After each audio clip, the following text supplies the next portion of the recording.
So you are originally from Florida, but you've been living in New Orleans for a while now. Is that right? Yeah, I mean, I guess I've been around. I was born in Virginia, and then when I was a kid, after my dad retired from the Navy, I moved to Florida. And then a few years ago, I moved to New Orleans for a job. Yeah. And so how did that music scene influence you as a musician? I mean, I probably wouldn't be doing this if I didn't live there. When I first started playing shows, like I played a couple shows, and then the people were just so nice, and kept other bands and the musicians just kept offering me shows. And so I was playing like pretty regularly, and I had no experience doing it, but they were just like very supportive, you know, and just like, if you want to play, we'll help you get some shows kind of thing. And it was just like a good learning experience, you know. You have to get out there to play if you want to get better. So it's just like, I don't know. It's a very like I feel like close community, you know, and there's not like a lot of like competition. It's just like, hey, you want to play music? Like, come with us. We'll show you what's going on. Right. Yeah. So how long have you been playing for then? Just a couple years. I played probably for the first time, I think in like May or June of 2012. So not very long at all now. That's awesome. So are you self-taught or?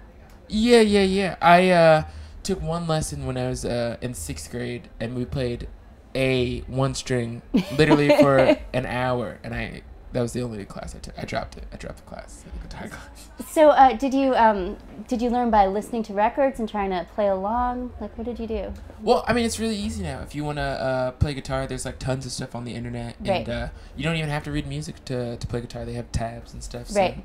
yeah, I mean, it was just I don't know. I wasn't like the coolest kid, I guess, when I was younger. So I just would just be home in my room playing guitar. Yeah. What do you consider your influences? Because I mean, there's obviously some blues in there, but it seems like there's a lot of punk rock kind of energy behind it too. Yeah, definitely. I mean, I listened to a lot of stuff, I guess, when I was younger.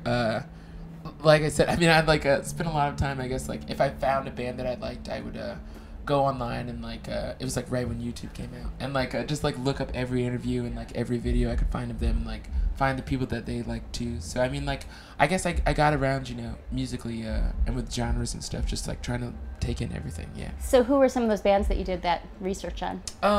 One of my I guess bigger, there's a band from Florida, from Pensacola, called This Bike Is a Pipe Bomb, which is like I mean, if you listen to them, you'll definitely be like, oh yeah, okay. Yeah, I mean, like that was like a huge like influence, I guess, on the songwriting. I also like this guy Ted Hawkins, the singer-songwriter from like the 80s. I was really into like like country blues, like Delta blues kind of stuff, which is like acoustic blues from like the 20s and 30s. I was all over the place. I wrote for a couple of years about music for like school newspaper and stuff, and so like or for some like small magazines. So I would like constantly get CDs and stuff, and like I don't know, it was very obsessive. But I mean, it got to the point where it was like a breaking point. Like I was around music so much that like there was a couple years after that where like I didn't listen to anything. Yeah. Ever. Like I like didn't listen to music. Yeah. But I'm back at it. So the violin, like that, because I hadn't on your CD, you didn't do those songs, with just the violin. No, I didn't have that. So where did that come from? Yeah, Alex Spoto, who plays bass with me now, joined me in April.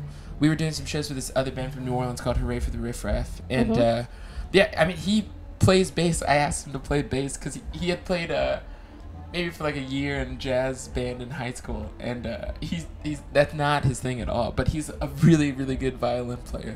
And I was like, you can't like not play violin. He's been playing since he was 4 years old.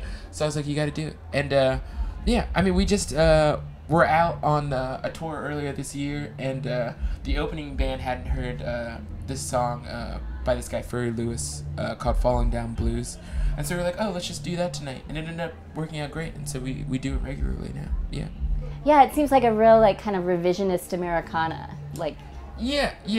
I mean, we definitely it's fun. I guess like a lot of the stuff that I play is like pretty like energetic and like rowdy and loud, and it's nice to like have, I guess, like the dynamics like in the set, and like really go to just like mandolin and violin, and like not even play guitar for a little bit. It's like a little it's like my favorite part of the set. It's like a break for me, when it's like, let me put this down and like have a drink really quick.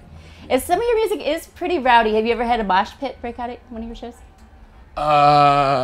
We've had some pretty rowdy shows. We've had some rowdy shows.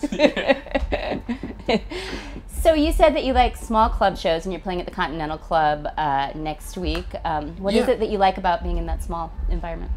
It's just nice. I mean, like, festivals are definitely like a different thing, and they can be a lot of fun too. And it's nice to play for really big crowds when it's like nice weather outside and stuff like that. But I mean, like, the most fun thing for me, like when I was starting off, was just like playing with like on a floor with like people like right in front of you. You know what I mean? Like, it's just nice to see people when you're playing, like, and like for them to like be in your face, and like I don't know, you get like a more, I guess, of like you can see what's going on, and like I guess kind of like guide the show based on like what they're doing, you know, the people in front of you. And it's harder to do, I guess, when there's like 50 feet or so between you and the crowd, you know what I mean?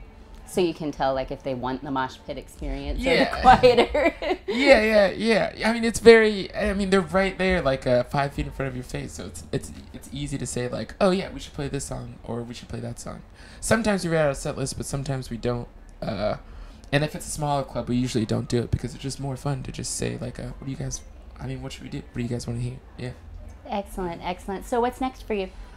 Tomorrow I'm going to the UK, and then we're coming back and playing the second weekend of ACL, and then doing some East Coast dates, heading back over to Europe for some shows in France and Germany and Belgium, and then coming back and playing some more shows this year, and then I think we have a few days off, a few weeks off in like December and January, so finally like a break. We've been like pretty much like on since February, so it'll be nice to like take it easy for a second. It seems like this has been a really big year for you, and I'm going to go out on a limb and make a prediction that the next time you come back at ACL Fest, you're going to be on a bigger stage. Oh, man. Maybe. You'll see. Yeah. You want to bet? What are we going to bet? That cool pair of sunglasses that you're going to get. Ooh. Okay. I can get them anyway. I'm never going to keep them for the entire year. There's no way I'll keep them for the whole year. Fine. Well, anyway, thank you so much for taking a few minutes to talk to me. I appreciate it. Thank you so much.